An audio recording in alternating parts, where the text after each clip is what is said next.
Salut, c'est Clément. Quand j'ai débuté la guitare manouche, j'ai fait pas mal de petites erreurs qui m'ont fait perdre du temps. Et dans cette vidéo, je vais te donner quelques conseils que j'aurais aimé savoir à mes débuts pour progresser plus rapidement et plus efficacement, et aussi pour te permettre d'éviter de faire les erreurs que j'ai pu faire. La première chose, c'est que tu n'as pas besoin de tout comprendre pour commencer. Si tu t'intéresses à la guitare jazz manouche, tu vas vite te rendre compte qu'il y a beaucoup d'accords, de gammes, d'arpèges, de morceaux, de répertoires, de théories, de substitutions, de plein de choses. Et en fait, la première erreur à éviter, ça va être de vouloir tout apprendre par cœur, de tout connaître, de tout savoir et de se perdre au milieu d'un tas d'informations. Tu n'as pas besoin de savoir 1000 accords, 1000 gammes, 1000 arpèges pour commencer la guitare jazz manouche. Il te suffit d'avoir 3-4 accords, un arpège, une gamme, et tu peux déjà commencer à faire pas mal de choses intéressantes.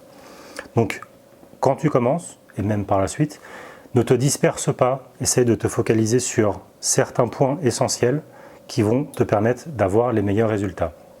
Si par exemple tu veux apprendre des accords, commence par en apprendre 2 ou 3. Si tu veux apprendre des gammes, apprends-en 1, 2, mais n'essaye pas d'apprendre 15 gammes. Par exemple, si tu te dis, là je vais apprendre 15 gammes pour la semaine prochaine, plus 30 positions d'accords et 40 arpèges, au final tu vas apprendre plein de choses à moitié, tu réussiras pas vraiment à jouer quoi que ce soit, tu n'auras que des petits bouts de trucs à droite à gauche où rien ne sera maîtrisé. Il vaut mieux que tu te focalises sur peu de choses, mais bien les connaître et bien savoir les jouer, que de vouloir en apprendre trop en faire et te perdre parmi trop d'informations. Donc tu n'as pas besoin de tout comprendre.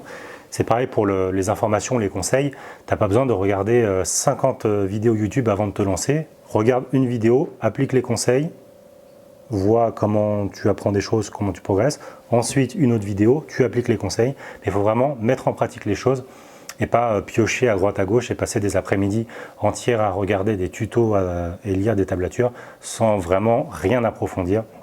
Essaye vraiment d'aller au fond des choses et c'est comme ça que tu progresseras plus facilement parce que tu te disperseras beaucoup moins. Par exemple, si tu débutes la guitare jazz manouche et que tu vas apprendre un morceau, tu n'as pas besoin d'apprendre 10 positions d'accords. Tu apprends le schéma du La mineur 6 que je présente dans d'autres vidéos. Tu peux le déplacer ici pour avoir un Ré mineur 6. Tu peux le déplacer ici pour avoir un Mi 7-9. Et avec un seul schéma d'accords, tu peux déjà jouer mineur swing par exemple.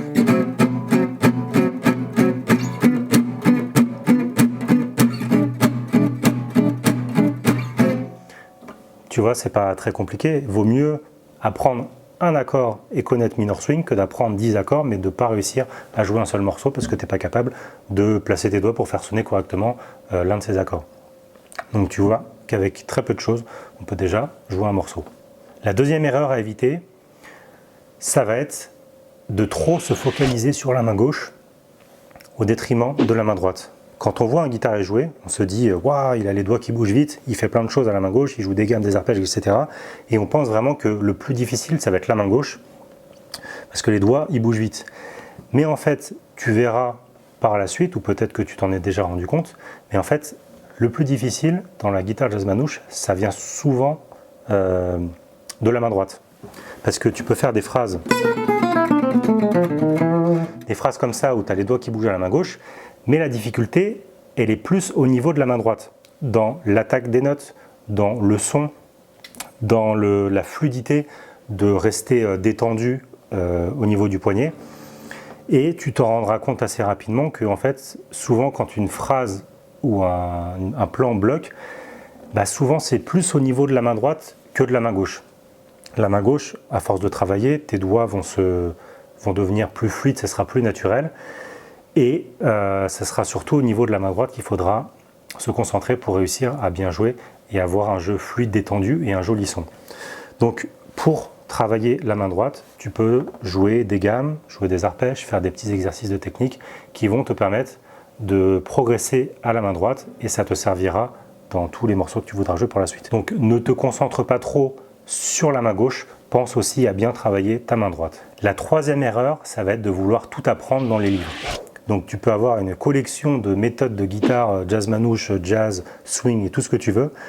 Le swing, tu pourras difficilement l'apprendre dans un livre, dans une partition. C'est vraiment quelque chose que tu dois comprendre et ressentir. Donc le mieux pour ça, ça va vraiment être d'écouter de la musique, d'écouter Django Reinhardt, de rejouer sur des CD pour t'imprégner du placement rythmique et du swing. Et donc, ne sois pas trop scolaire avec les partitions, les tablatures et les méthodes en tout genre. C'est vraiment quelque chose que tu dois écouter et intérioriser pour ensuite avoir un bon swing et un bon placement rythmique. Ce que tu peux faire pour ça, c'est par exemple écouter un solo de Django. Tu vas repérer une phrase qui te plaît bien, tu vas la chanter dans ta tête ou même chanter à la voix et essayer de la rejouer avec la même interprétation que Django le faisait.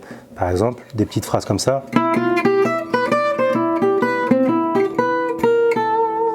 Et tu vois, c'est un plan qui peut paraître simple, mais si vraiment tu l'interprètes comme Django, lui il met plein d'accents. Il met plein d'accents et c'est ce qui donne le swing et la vie à ta musique. Si tu l'interprètes tout simplement,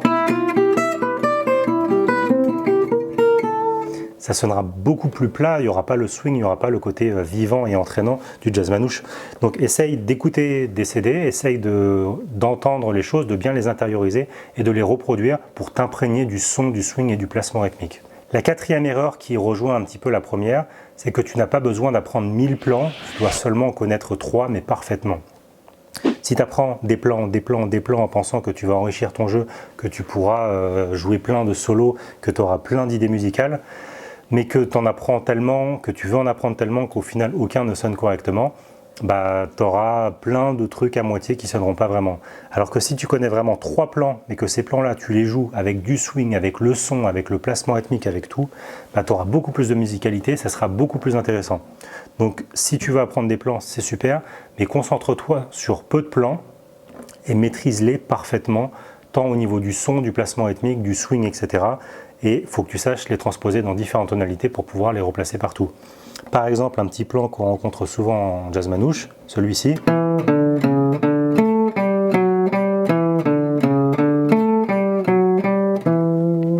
Donc là, je tourne autour des notes de la gamme de sol majeur.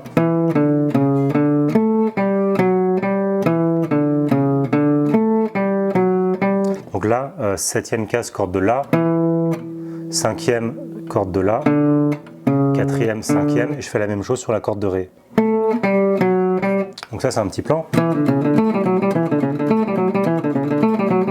Bah, si tu apprends ce plan-là, il faut que tu saches le jouer en sol, il faut que tu saches le jouer en sol, mais à cet endroit-là sur le manche. Il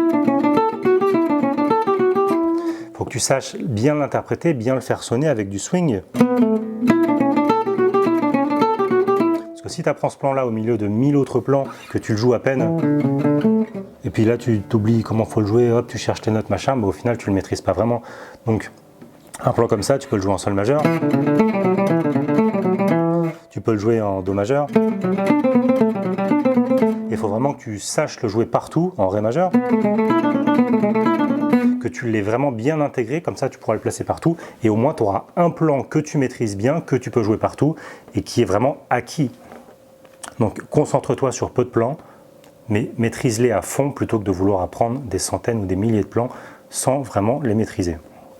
Et la dernière erreur à éviter, ça va être de vouloir travailler en mettant de côté la dimension plaisir et envie. Parce que si tu te dis, alors là, je vais me faire mon plan, il faut que je fasse des gammes, des arpèges, des accords, tac, tac, la technique, etc. Bah, tu peux vite être un petit peu lassé, voire dégoûté de ce que tu fais parce que ça sera trop strict. La musique, ça reste avant tout un plaisir. Et il faut aussi suivre parfois ses envies et son instinct. Si par exemple, tu entends un morceau, tu te dis, ouais, il est génial, j'aimerais bien le jouer, bah, essaye de l'apprendre, essaye de le jouer. Ça va te permettre de te faire plaisir sur la guitare et de sortir un petit peu du côté très technique, très académique, où il faut le travail, etc. Il faut suivre ses envies pour que la musique reste un plaisir. Et si tu as envie d'apprendre un plan, apprends un plan. Si tu as envie de travailler un morceau, travaille le morceau. Si tu as envie de faire un arrangement sur un morceau qui n'est pas du tout joué en jazz manouche, essaye de le faire. Et c'est en suivant un petit peu ces choses-là, en suivant un peu les choses qui te font plaisir, qui vont te permettre de garder la motivation de jouer de la guitare. Si ta guitare, c'est uniquement des exercices, bah, tu peux être un petit peu lassé et te démotiver. Et toujours garder quelque chose qui te fait envie, c'est un peu la clé pour durer dans le temps, parce que si tu travailles à fond, mais que tu tiens que quelques mois, bah, tu progresseras beaucoup moins vite que quelqu'un qui va jouer pendant des années en se faisant plaisir sur la guitare, même s'il fait un petit peu moins d'exercices de technique et de choses comme ça. Donc le travail à la guitare, c'est important, il ne faut pas totalement le mettre de côté, mais il faut aussi garder en tête le côté plaisir et faire des choses qui te plaisent vraiment à toi et pas que des exercices. Donc pour résumer cette vidéo, la première erreur à éviter, c'est de vouloir tout faire, tout apprendre, tout connaître. Donc commence simple, apprends peu de choses mais maîtrise-les bien.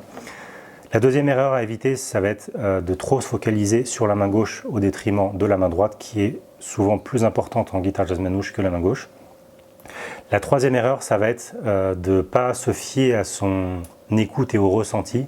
Donc il ne faut pas être trop dans les livres, il ne faut pas être trop dans les tablatures, etc. Il faut essayer vraiment de vivre la musique, de bien écouter les musiciens de jazz manouche et de bien intérioriser le swing et le placement rythmique. La quatrième erreur, ça va être d'apprendre moins de plans, mais de mieux les connaître. Donc apprends peu de plans, mais connais-les bien plutôt que de vouloir en apprendre des centaines. Et la cinquième erreur à éviter, c'est de faire trop de techniques et trop d'exercices. Il faut toujours que tu gardes en tête que la musique, ça reste un plaisir et suis un petit peu tes envies au quotidien pour aller vers la musique et les choses qui te font vraiment plaisir et qui te donnent envie. Donc voilà pour les 5 erreurs à éviter. Donc essaye de les éviter et de suivre les conseils que je t'ai donnés dans cette vidéo qui vont te permettre de progresser, je l'espère en tout cas, un petit peu plus efficacement sur la guitare. Donc si cette vidéo t'a plu, n'oublie pas de mettre un petit pouce bleu sous la vidéo, ça fait toujours plaisir. Pense à t'abonner à la chaîne YouTube pour recevoir les prochaines vidéos. Tu peux télécharger la fiche PDF récapitulative de tout ce que je t'ai dit dans cette vidéo. Elle se trouve dans le premier lien dans la description sur YouTube. Et si tu veux en apprendre plus sur la guitare jazz manouche, tu peux télécharger le kit de démarrage du guitariste jazz manouche. C'est le deuxième lien dans la description. Dans ce kit, tu vas pouvoir apprendre des positions d'accords, de gamme, d'arpèges, le solo complet de Django sur Minor Swing, et puis plein de petits outils musicaux qui vont te permettre de découvrir la guitare jazz manouche ou de te perfectionner dans ce style de musique. Voilà, c'est tout pour aujourd'hui et moi je te dis à bientôt pour une prochaine vidéo.